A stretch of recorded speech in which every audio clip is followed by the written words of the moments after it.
Blasters are an American rock band who were formed in California by the Alvin brothers and by their friends John Baz and Bill Baterman. So they were friends as youths and went to gigs together. And in 1979, they formed a band. This lasted a few years until the Alvins argued. They had a fairly stormy relationship, apparently.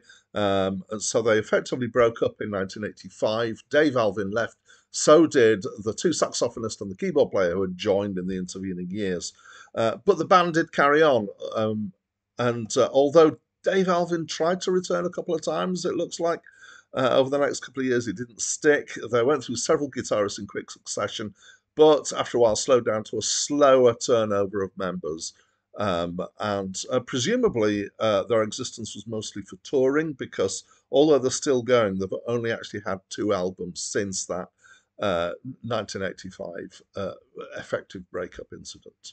Speaking of which, they have had 6 albums in total.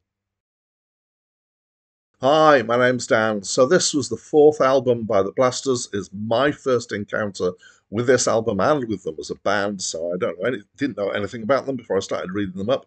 Apparently it's the last one with Dave Alvin, the Alvin brother who left. I would describe it as kind of a mix of several different styles that have overlap between them. The initial impression I got when the first track came on was that it was Rockabilly. There's certainly elements of that. There's some stuff that I might think of as swamp rock.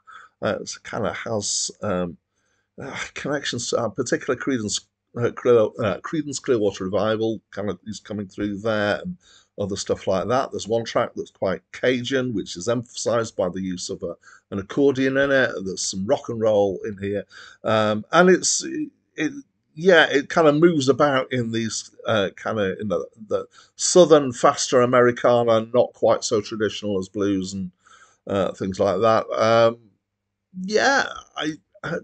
I found that the guy's voice, Mr. Alvin, his voice is very suited to rockabilly. It's kind of got a bit of a country twang to it at times.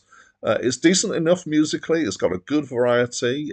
Occasionally, for me, it edged dangerously close to country, but never actually kind of went full on, so that's okay. I would say it doesn't really excite me a lot, just maybe a little bit. So I was reasonably into it. The songs and the songwriting, again, reasonably okay. Some of them are a bit curious, but again, I'd say the kind of similar thing. It didn't excite me a lot, but just a little bit.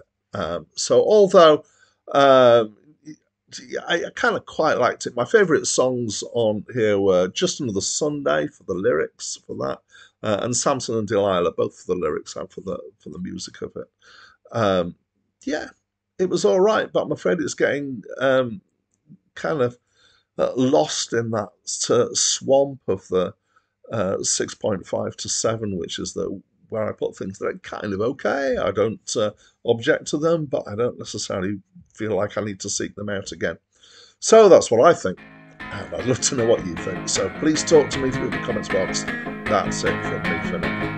If I had my way, if I had my way, if I had my way, if I had my way, I would tear this building down, tear this building down.